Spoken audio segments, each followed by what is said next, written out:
screening, the promotional screening. We genda kunyumizibwa Nat Geo National Geographic Channel naye eraga ensi yonna.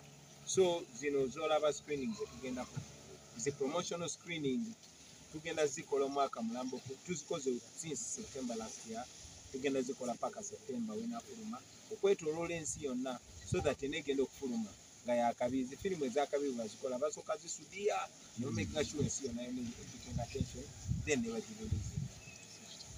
Of course, Dan Magic before, I'm super excited. Akayimba ako amazima nalumansi buli omu alowooza ye nalumansi buli omu alowooza bagamba everyone is making a debate. Akayimba ako nga tukawadde analysis yonna okutandikira ku website wa Dan Magic. Analysis nalumansi nalumansi aloluze kubadda tokwangamu kubuuzo busoko buchokoza. Anyway, nalumansi mumuwa obudde mujja mutegeera ajja kwejjayo mukitegeera mubeere bagumikiriza. I'll talk about the lyrics. Dan Magic producer nayogera ku music and production naye ffe kuva dda music waffe tetuyimba just mwawa wabula tumakinga sure tukola oluyimba communicating eri abantu ab'enjawulo. So of course that's a love song naye era luli philosophical and poetic. So nga bwe tubadde nga tugamba buli muntu bwe tuyimba buli omu abeera eyo n'apikingamu kyapikinga. Kakati gwe kyoba opikinzeemu kyekyo kyoli mukyamu. Njagala ogamba bannayuganda n'abatuliza, trust your instinct, trust your brain, trust your interpretation. Bw'oba ofunye obubaka bwebo mwoyo waayise okukwatako naye nga nalumansi ajja kwejjayo mujja mulaba at the right time mumuwa obudde. Sebo Dan Magic. Oh, well, nga we explaining that it's a poetic song, it's a love song, depends on how you perceive the involvement. In most cases, we pay team producing our music, we give it a lot of time and we make sure we give our best. Well, I've seen different reactions concerning that song. People were talking about sound specifically. Some were saying, some called it bogus sound. To me, I think that kind of statement was uncalled for. And today I'm going to answer this for its very last time. For us as Firebase, or for me specifically, I'm not a normal music producer that many of you know outside there. I'm a revolutionary music producer, and I know exactly what kind of sound fits what kind of message. For those who had different thoughts about that song, for those who had complaints, for those who spoke about its sound, for those who said that big revolutionary sound from South Africa, the sound of Yvonne Chakachaka, the sound of Lucky Dube, the sound of, you can mention all the top cream de la cream artists that were revolutionary by then, and you compare with our sound, and you compare with what we put out there. I mean, we know exactly with our team. I know the artist I work for. I've been working with him for the past years, and I know exactly what he puts out there, and that is what we give you, our audience. Of course, there are few who are complaining about that, but next time I want them to use a sober mind while analyzing some of the sound in this industry. Thank you. By the way, Dan Magic, maybe just to add on, on Dan Magic, I've learned over time that olina okusalawo lwaki okola ekintu. Tukola ennyimba one zicommunicating ate kirazi atunge attention. Tetuyimba just muntu kunyumirwa. As a matter of fact, abantu abatanyumiddwa biyimba olwo binsinga okwagala. Njagala nnyo abanyiiga kuba kitegeeza ntegedde. You know, I understand that Magic were very offended over undermining the production yet. Next njagala congratulate kubanga you know for producing oluyimba ne lufuluma musawa ebbiri ezisoose nga buli critique amaze okuwa analysis. What more do you want? You know, that means it has communicated. Making sure buli omu awulira oluyimba olwo ate abawe ne kirowoozo kye mu mujja okutegeerera nakyo oba oli awo kinabayamba okumanya nalumansi yani oba banalumansi bega ku luyimba olwo lwennyini kibuuzibwa nti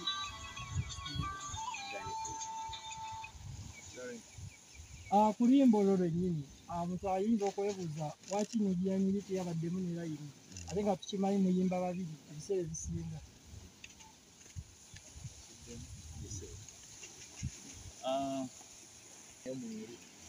Three, I'm sure you missed stage, but to what extent?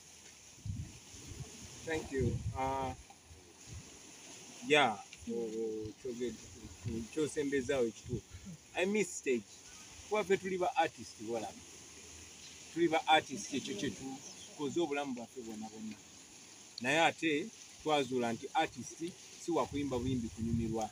Wabula asobola okuyisaawo obubaka bungi nnyo, asobola okukola ebintu ebirala ng'akozesa eyo influence n'eyo attention n'eyo following abantu naddala aba bulijjo gye bamuwadde. So yes, tuli ba artist to Missinga stage. Wano we tuli olwaleero twakolawo nga wakupafomingira yemu ku venues ezaali owned, ndowooza venue yokka yali owned by an artist designed for art. Naye kati emyaka giweze 5 nga tukirizibwa kukola show awatali nsonga yonna, you know, ombuuza baani eneekoma ddi. Kyenjagala omanye nti okubanga siri ku stage tewaliwo tteeka lyonna lyonna, just bankolako fujjo kubanga balina emmundu ne bajja ne bagamba gwe tojja kweyagalirawo, tojja kuyimba music wo, tojja kusanyusa bantu.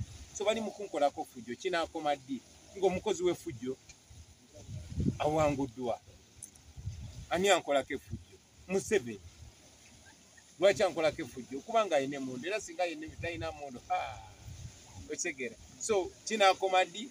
Kitulwanyisa okukoma. Ne bwe mulaba nnwana n'emikwano gyange gyonna tulwana kujjawo buno butali bwenkanya.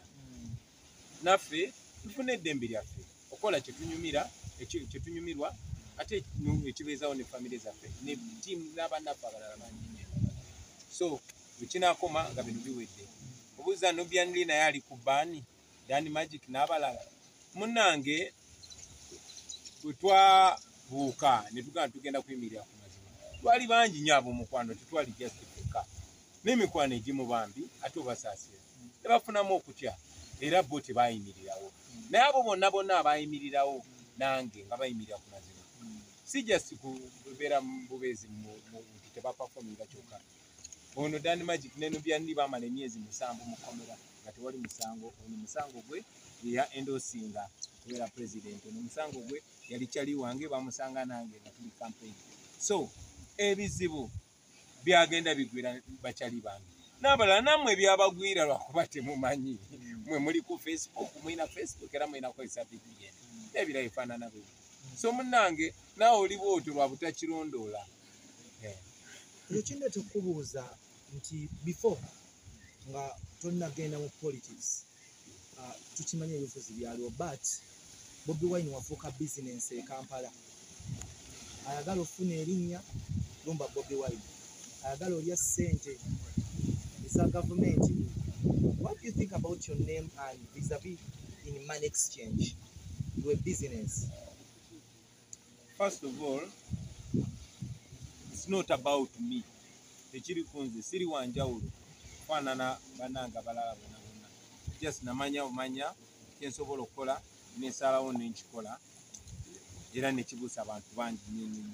Omuntu atufuga yali yasiruwaza dde abantu, yasooka n'akufugaza bonna abaasoma baprofesa abaani n'atunani agenda okunwanyisa n'amunyiga, abalala yabatta busi, abalala n'abasiranya, abalala n'abakompromisinga, abalala n'abazisa emisango nga buli bwovaayo okwogera amazima nga kugirayo olaba omusango gwewazza bweyasirika naye kati neesanga nga nze tanyinaako kakwate emyaka gyange gyonna gyonna egyobuvubuka talina wayinza kugirayo nti Bobi Wine yazza omusango guno yakola kino yakola kino so nantya nnyo nnyo nnyo ate bannayuganda ne bakagira so kati n'abuuka nze ekigendererwa kyange kyali kyakulaga baana bageto nti muli baakabi oba owakanya olaba kyeva nagamba ebigambo oba owulira biwakanya eyo labira ku Kyagulanyi so kakati bwe nayimuka abaana bageto bangi ne bayimuka ng'engeri yokka gye basobola okukola ya mirundi ebiri sooka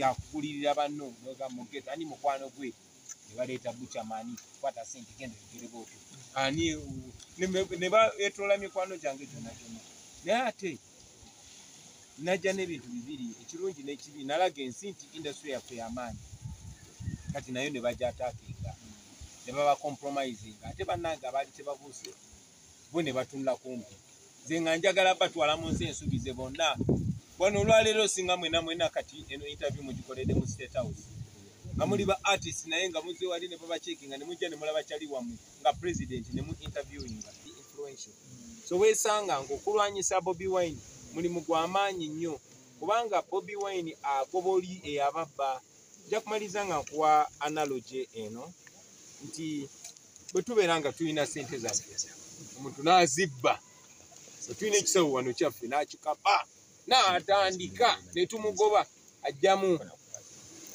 oba omutwalo ng'agenda asuula kati bwe muba abasiru mudumira ku b'omutwalo ye ng'adduka okitegeera kati nze mulemeddeko mufata bakyali bange baali badde banyambako okufata Museveni tumusuuza ebyaffe bo bali mu kugujubalira ebinyama nakwatayo anze kasita nfunayo ekyetaano abamu batuuka n'ogenda anze Bobi Wine mumpemu obukadde 5 nja mulabisa nze mpaayo obukadde 10 nja mulabisa bwe kityo so bwe batyo batunafuya wayingira butereevu mu by'obukulembezi bw'abayimbi era tebwaliwo because Robert Kyagulanyi ebikola ki yabiyingiramu nabiyingiramu owayendosinga saha ng'ate saha bw'oyaawo era ekino ekisigala nti no gavumenti beyagala osanga bebaba batwala. What do you think about this leadership? Because in 2020 when I visited your home